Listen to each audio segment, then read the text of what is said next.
Good morning.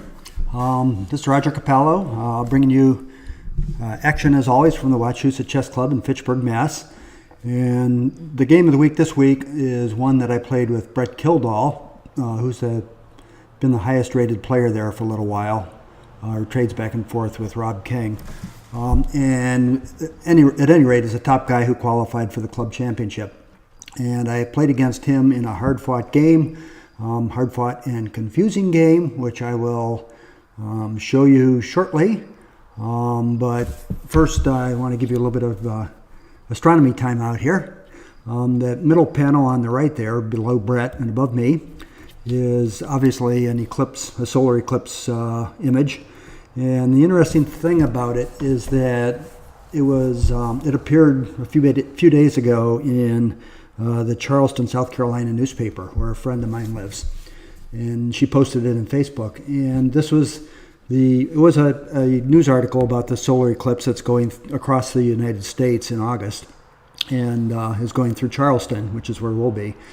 And accompanying the article, they had this nice image. But the problem is that this image is really not characteristic at all of what the solar eclipse is going to look like.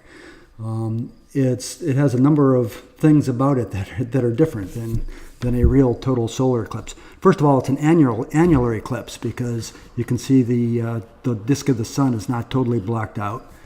The second thing is it's not in visible light. Visible light wouldn't show those features on the disk of the sun. I think this is an extreme ultraviolet. And finally, I believe that it's not even a picture taken from the surface of the Earth. I think it's taken by the SDO Solar Dynamics Observatory satellite, which is in a geosynchronous orbit. And it takes wonderful pictures of the sun. If you haven't seen them, you should treat yourself and go look at some of those SDO images of the sun in different wavelengths. It's been fantastic over the last few years. And a couple times a year, it gets into a geometry where it actually gets eclipses of the moon and also the Earth in front of the sun. And as you can see, since it's a ways out from the Earth, sometimes the eclipse is not perfect there. Sometimes it's annular like this, where you see quite a bit of sun peeking around the edges, or other times it's the moon appears to be significantly larger than the disk of the sun. So more than a total eclipse, still a total eclipse. Anyway, to tell you about the chess, I don't want to let too many cats out of the bag, but I lost this game. So it was a decisive game for me in the club championship. And it's always hard for me to annotate my lost games. And, I always chalk this up to the fact that it's painful, that it's not any fun going through a game that you lost. But I realized as I was doing this that another problem with annotating a lost game is that you didn't really understand what was going on, at least for this kind of loss. If it's a loss where you hung a piece or did something stupid that's is very obvious, then it's that's not too hard to understand. But if you have a game where you played reasonably well, but you just get outplayed, you don't understand it as well as your opponent did. And obviously there's some lack of insight into your game. So at any rate, I'll do my best in explaining it with the help of the computer. So I opened at d4, and after 3 moves, he took the characteristic move of a Grunfeld defense with d5. This was bad news for me because I haven't played much against a Grunfeld, only once or twice, and although I know the main line a little bit, I don't really know it. It's this. I'll go another move or two. So far we're still in the main line, and I think the main line goes something like this, where White tries to establish himself in the center, grabbing all these important central squares. Black trades off the knight, and it becomes all about trying to put pressure on this d pawn, trying to chip away at it from the flank. And, if white does this, then this pin, for example, is awkward. So another typical move, I think, is bishop to e3 to defend this pawn. And you get in quite an open tactical game on the queen side. And, I figured Bret, being the strong player that he is, and since it's his choice of opening, would know this much better than I. So I decided to start making up moves, which may or may not be a clever strategy. And so after knight takes d5, I just developed my knight. He continued on with this fianchetto. And I came up with the idea, or at least, that was new to me, of fianchettoing in this opening. And not for any great strategical reason, just that this would allow me to put pressure on the center and not have my pieces out where they're exposed to his counterattack. So Bret answered this sort of unusual move by mine. But I should point out, after G3, if you look in a opening database, there are something like 400 games in the database played from this position.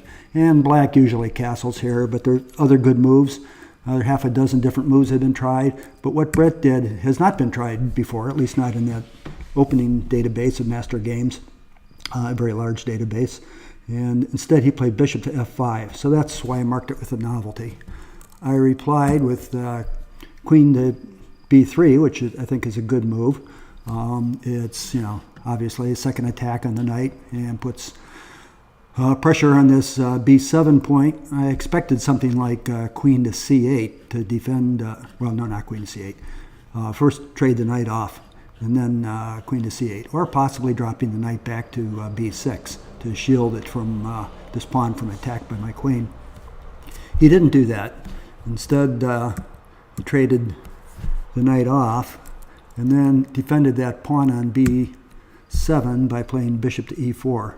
And when I talked to him after the game, Bret said, well, this is an idea he's seen played before in King's Indian defenses. And since this pawn structure, other than, white's pawns are a little different here, but black's pawn structure is quite similar to a King's Indian defense. And he thought maybe that would work out well. And it turned out, it wasn't too bad in the game. It not only defends this b7 point here, but it also exerts, pressure along this diagonal, obviously, looking at my rook in the corner. So I responded with bishop to g2 to strengthen, well, since I was headed there anyhow.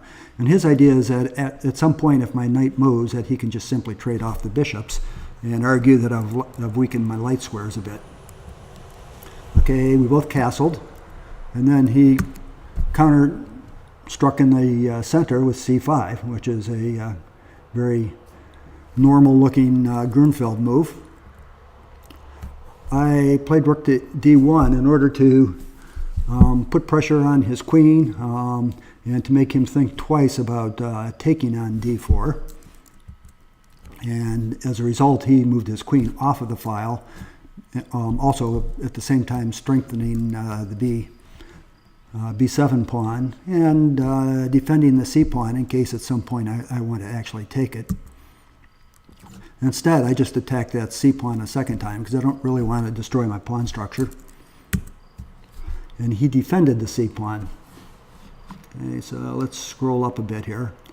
Now, as I said in my notes of the game here, when going over it with Stockfish, it doesn't particularly like this move. And what it likes in this position is actually trading off the pawn. C takes d4. And typical line of play might be then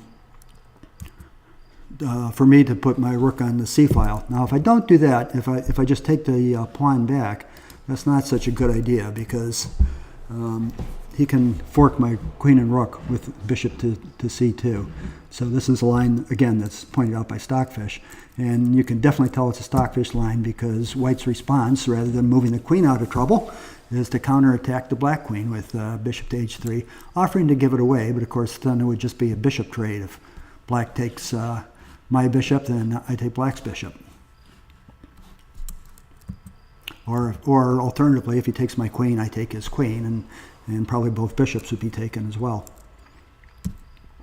Instead, Stockfish says the best move is queen to c6, which I think looks reasonable, but then it can be attacked with d5. It moves to a4, where it indirectly defends the bishop on c2 here, all right, through my queen, and the bishop defends his queen, so everything's neat and tidy. The queens in this line would go off, and white could play rook to d4 to chase the bishop back. And Stockfish rated this as a little bit in black's favor, which seems plausible.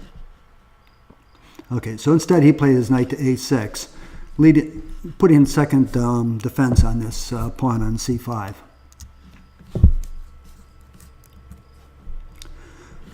So let me scroll up again.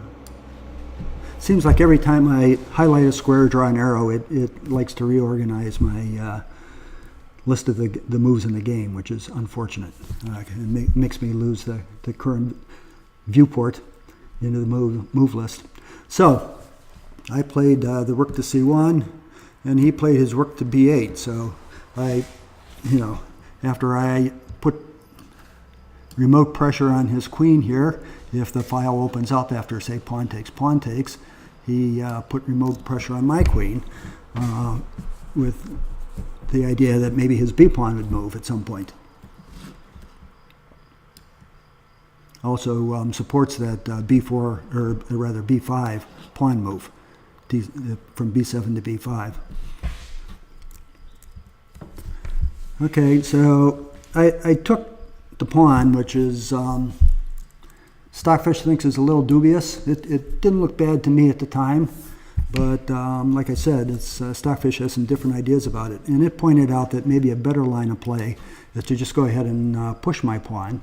It still is not a passed pawn, but it's making his bishop look a little sillier there on e4. It's starting to get a bit isolated. And if he responded by b5, then after c4 trades and takes back, now that bishop on e4 is being attacked, he has to do something about it. And really, well, he could back it up, I suppose, but best move according to Stockfish would be just to trade it off. And at this point, actually, white has a slight advantage. So, and I agree. I mean, I like the looks of white's position here. I'm putting some pressure on this isolated c-pawn of black. And sometimes soon the e-pawn is going to come up to support the pawn on d4, on d5. So this is a, oh, and the bishop pairs. There are all kinds of good things about it for white. So I can see why Stockfish would favor this line. I did not do that. I took the pawn, as I said, and then after I took the pawn, he should have just taken back.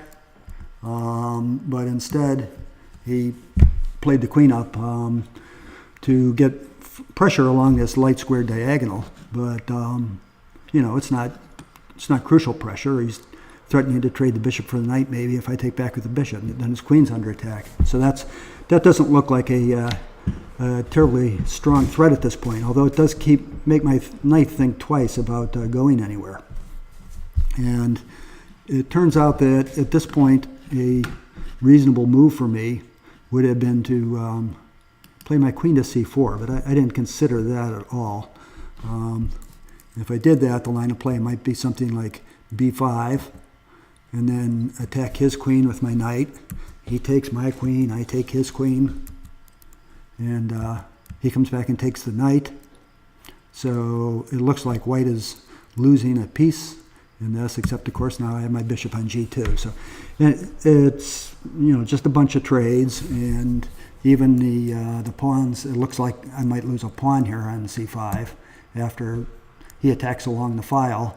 But if I move my bishop to where I attack his rook, then the rook has to move, and I have time to defend that pawn. So Stockfish actually likes this position for white and gives it plus 1.5. Whereas after my move, which is more more creative in some ways, but more dubious also. The Stockfish thinks it's just an equal position. I wasn't sure. After I played the game, I got to thinking that I was already worse there, but Stockfish says, no, this is equal. Because after d4, we follow the computer suggestion here. He can take the knight on d4, and what I would really love to do at this point would be to take his light squared bishop. If bishop takes bishop, queen takes bishop, and then take his bishop back with my pawn, right? So something like this. That would be nice. Unfortunately, that's not best play for black. If I took this bishop on e4, which would be a mistake, he can do a desperado. Bishop takes f2 check. My king has to take back unless I want to lose a whole piece. And then he takes my bishop, and I've ended up losing a pawn and really seriously compromised my king's position. So I couldn't really afford to do that. So after bishop takes on d4, I had to take back his dark squared bishop, like so. And I'm not losing a piece, because after he wins my bishop on g2, I have time to push my d pawn. But this does mean that that pawn is, his bishop's under attack and his queen. But I mean, actually, he has a resource here to just take the pawn back, because remember, I invested the bishop already going into this, my bishop on g2, and so I can just take it back. I mean, I could take back with the queen here or the rook. I thought that the rook would be stronger. I didn't really appreciate how quickly his knight gets back into the game, attacking that rook.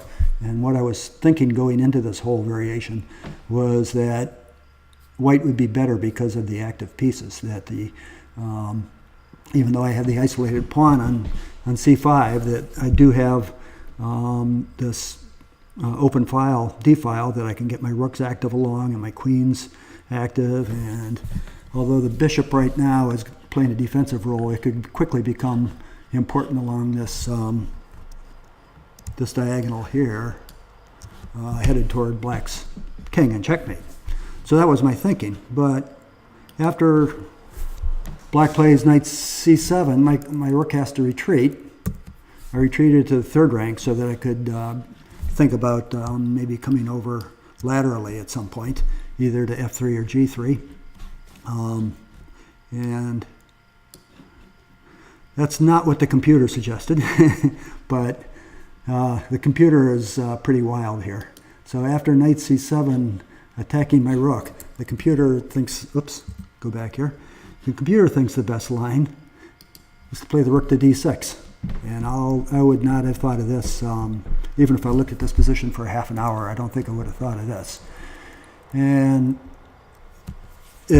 all it does is chase his queen to a less active square. But if black doesn't play the optimal line and does the obvious thing of just taking back the rook, how does this work? Well, white is able to take with the discovered attack on the queen. The queen has to move. Okay, and now the knight is on prise there with my pawn, or the rook, either way. Actually, if I take with the pawn, then I guess that pawn becomes overextended and captured by his rooks. At least where my pawn is now, it's defended by my bishop. So if you take with the rook, he takes with the queen on b3, and I take on b3. And then he threatens to trade the rooks off and get that pawn on to a weak square, and I move it, and now he comes after that pawn, and I push it. This is rated as slightly in white's favor, but this all came about with some strangely aggressive rook moves which I would not have made. So instead, I jump back with the rook.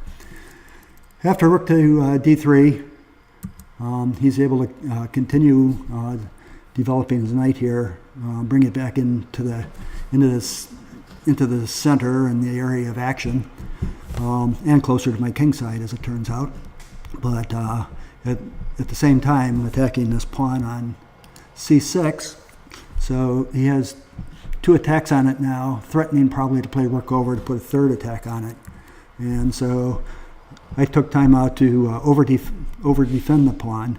And also I have ideas of getting this bishop to b2, and then to set up a mating battery along the dark square diagonal. Of course, it's unfortunately white cannot force that, and it's a very obvious threat, and Bret would see it coming from a mile off. But you've got to try to put pressure on your opponents to get them to make concessions. So after queen to c3, he continued with knight to g5. And now I'm feeling the weakness of my white squares around my king. And for some reason I hallucinated here. I still had quite a bit of time, I think. Let's see, move 21. Yeah, I was, I had about 40 moves, and I was, Bret had about 10 minutes, or 40 moves, 40 minutes, and Bret had about 10 minutes more than I did. So it's still quite a bit of time in the game. There's really no excuse for this. For some reason, I thought that after I played h4, inviting his knight to check me, that I would play my king up, and basically that he couldn't come in, that I would be pushing the knight back. That knight to h3 would be losing the knight. But of course, the problem is, after I come up with my king, now this f2 pawn is not defended. And as usually happens, the moment after I made this move, I saw what the problem was, but a little too late. And Stockfish instead says, oops, not there, in this position, play f3 instead. And now the position is dead equal again. He can check me on h3 if he wants to, but it doesn't really lead to anything. I just come up to it with my king to g2. And I click this on, and in fact, it's showing, a few tenths of 3/10 of a pawn advantage or so for white. Very slight advantage. If he actually moved in there. Of course, he didn't have to. He could have just left his, after this, he could have left his knight on g5 until I force it to do something. Okay.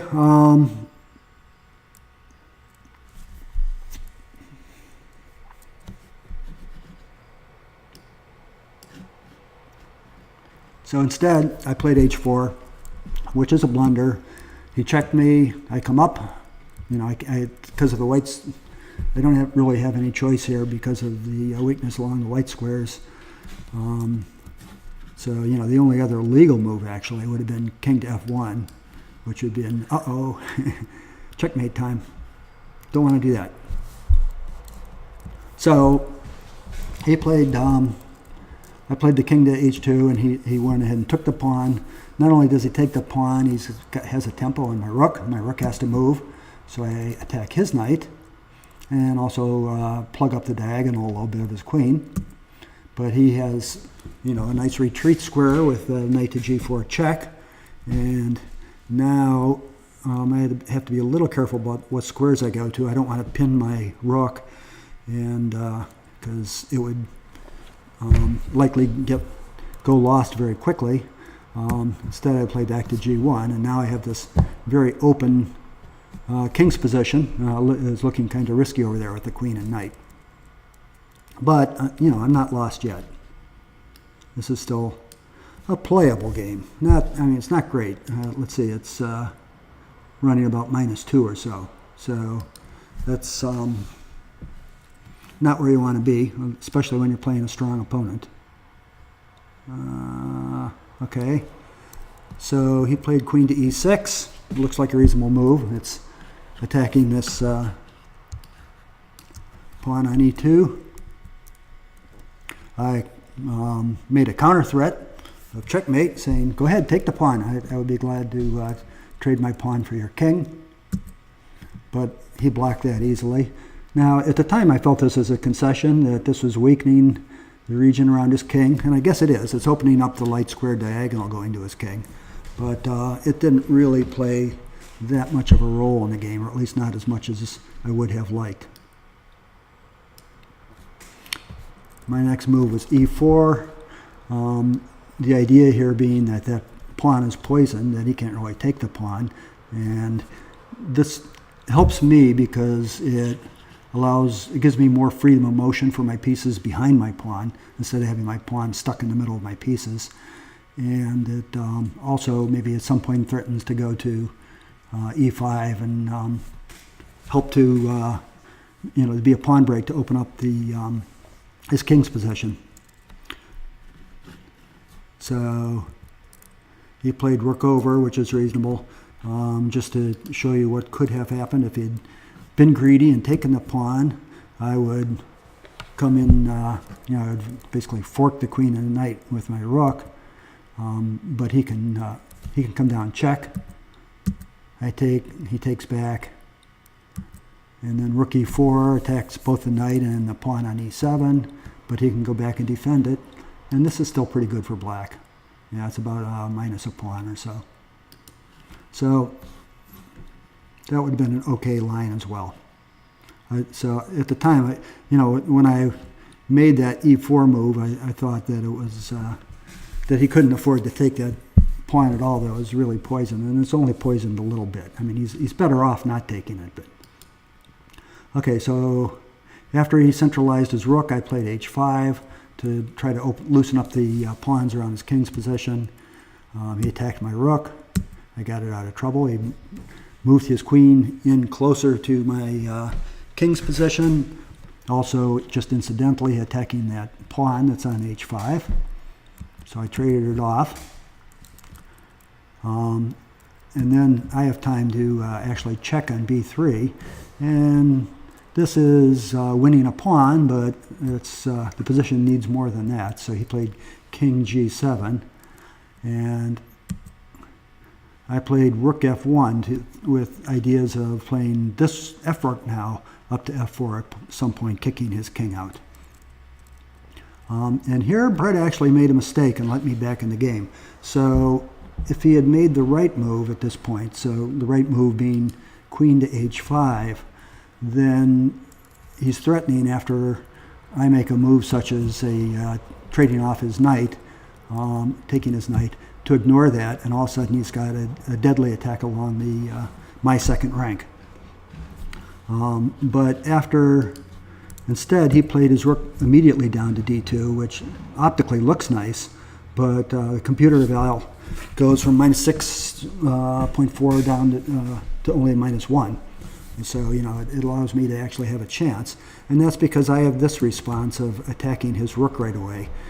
So, the idea is that he's going to come here with his queen and then threaten checkmate either on h2 or h1. Two threats of checkmate, which would be tough. But if he plays queen to h3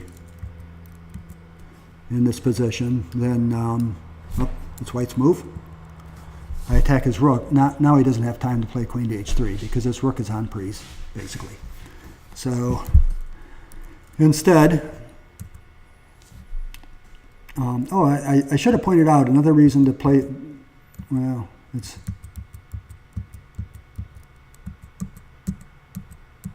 sorry. Okay, right here where I played rook to f1. Another reason for this is to strengthen my control of f3, because this square is kind of crucial. If his knight gets into there safely, then I die a quick and horrible death. And I could see that some things might happen to weaken my control along the third rank. So that's another reason to do along the f-file. Okay, but he played his rook down, and I attacked the rook, and now you can see what I was just talking about. If the rook, putting my bishop here interferes with my queen's defense of f3, and so he might have had the resource of knight f3 check if my rook weren't down here. So he doesn't. Instead, I attack his rook, and it has to retreat. And now, in this position, I make a bad move. I should just trade off the knight. Get rid of it. The knight's going to be a fearsome attacker, and and it's really his queen and knight are the only two pieces right now that are attacking, although his rooks can come into the attack on the d file. But I definitely should get rid of that knight while I still have a chance. And he takes back, and I could trade a pair of rooks here, or just grab the f file and let him initiate some trades. And now, in this position, I might actually be able to hold this game. I'm down a pawn. I have 4 pawn islands. They're all isolated on the A, C, E, and F G lines, G files. He only has 3 pawn islands, so that's a little better for him. But he has these weak doubled pawns, and so his extra pawn is maybe not that useful, but Stockfish thinks it's worth about a pawn. But in a rook and pawn endgame, all rook and pawn endgames are drawn, right? That's what they say. That would have been a good thing to try, but instead I went pawn grubbing on b7, thinking not only that I'm taking the pawn, but I'm also I'm exerting pressure along the 7th rank here against the pawn and his king. But unfortunately, he can repel that really easily by playing rook to d7, which is what he did. I drop it back with my queen to a square where I keep the rook under observation, so that kind of keeps his knight and queen a little bit under control. And he played his rook to h8. Up. So let's move this up again. There we go. Okay, so I suddenly realize that there's some serious mating threats now with queen to. Well, I mean, I didn't suddenly realize it. I knew it all along. But in this position, after he played rook to h8, it's obvious that there's some issues here with checkmates. Actually, not quite there, but rather here on h2 with the queen. And I have to do something about that. It's a very serious threat. I can't, trade off the knight, for example, would be a mistake. So instead, I brought my queen back to help defend. I'll offer a trade of queens here, or initiate it if I can on my own. He avoided that. Now he has a mate threat on h1 with queen h1 check. The king moves. Actually, it's not a mate threat because I can get to e1. And his rook comes down, check. My king, well, I'll show it. I end up losing a queen there if I'm not careful. So if who knows what, say take the knight. The line of play might be queen to h1 check, forced move, check. And he only has one square here, has to come there. I take his queen check. And he doesn't have time to take mine. Or black takes the queen. I'm getting a little confused about who's playing what here, but black wins the queen in this variation. So white would not be interested in it. I would not be interested in that. So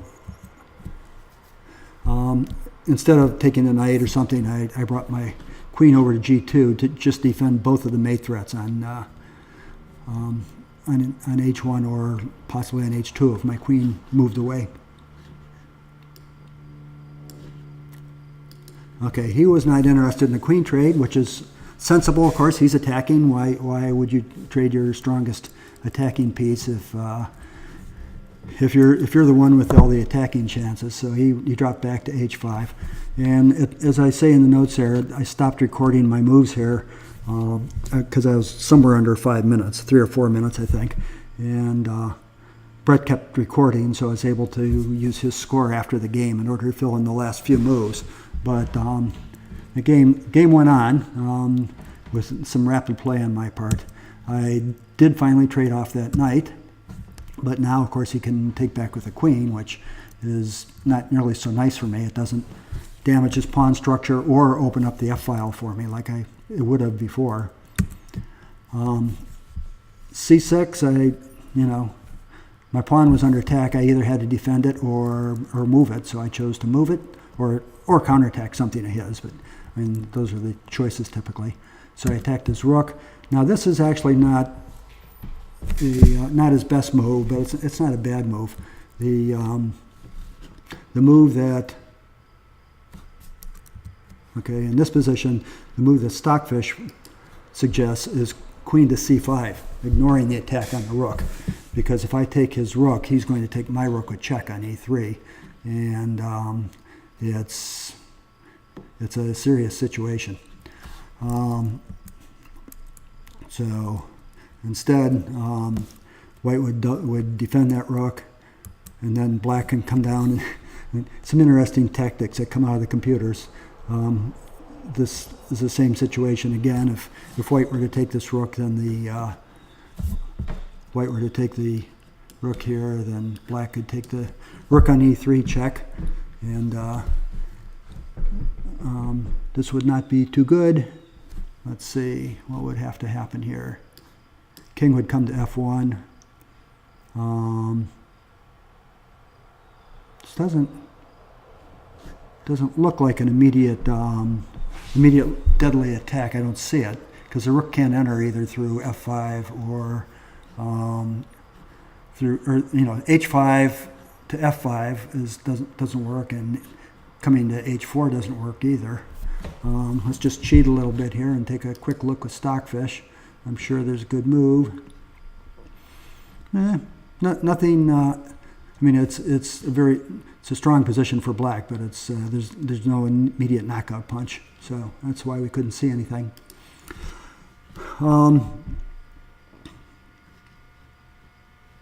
Okay, so instead he played his rook over to blockade my pawn. After that, I defended it. It's, what else you're going to do? He attacked that rook that's now pinned to my king, and really don't have much choice here at all. I suppose I could play king f2, but that doesn't really look too appealing. So I break the pin with my queen, and now he brought his other rook over to the b file to bring it down into the action. With the, at the time I thought this was a nice strong move. Of course, neither one of us, well, he had time, but I was certainly trying to play very rapidly, and it just looked like a tough threat. But again, Stockfish didn't like that so well. Stockfish liked queen to b6. Okay, which is just going to win this pawn on c6. Basically, it's corralled.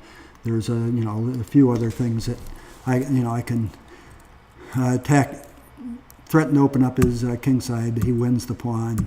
I trade the pawns off, and I double my rooks, but this is a clear pawn to the good. Although this is a better position for black than certainly than what happens in the game, because after rook to b8, I got worried about this rook coming down and penetrating. So what I made was the losing move, which was to play my rook up to c2 to keep him from penetrating there. And the problem is that now I've given him the first rank, and so he's going to be able to come down and have a invade through the first rank and end up checkmating my king. And so the evaluation, after his rook to b8 move, the evaluation was only 2/10 of a pawn in black's favor. But after my response, rook to c2, now it's almost -8. So it's totally lost at this point. And what I should have done was to move the other rook to the second rank.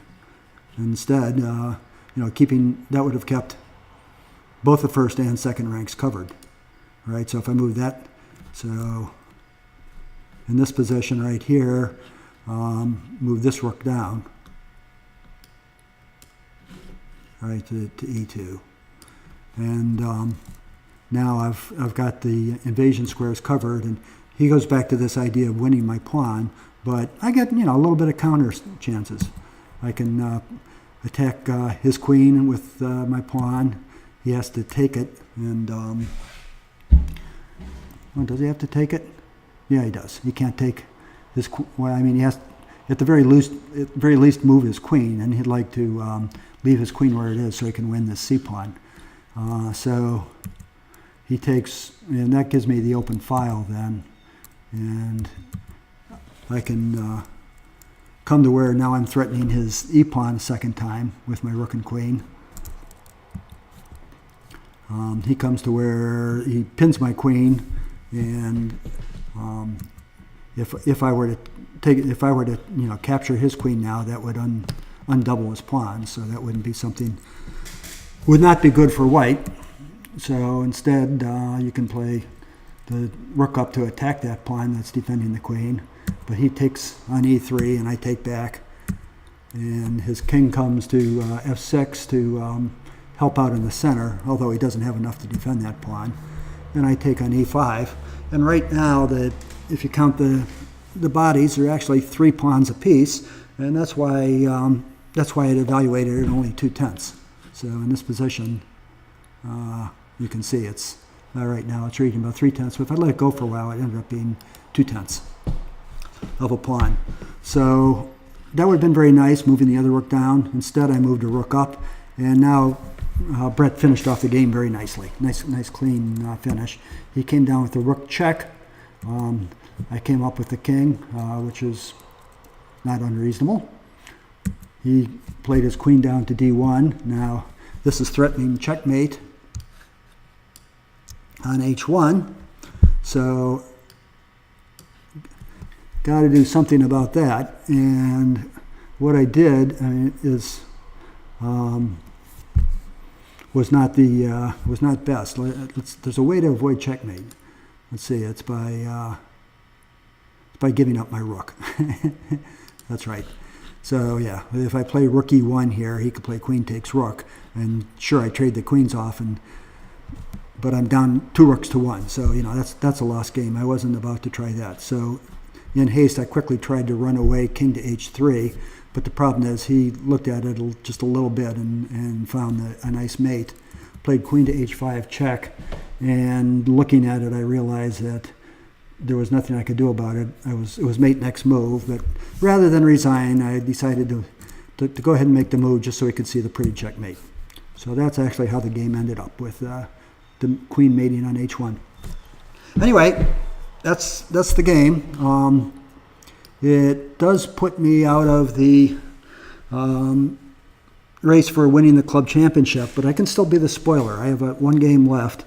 I've lost a game and a half, or a point and a half, 1 game and 1 draw, and I'm playing against Ray Paulson, who's currently leading. He was a co-champion last year with me, and Ray has gone undefeated, untied so far this year.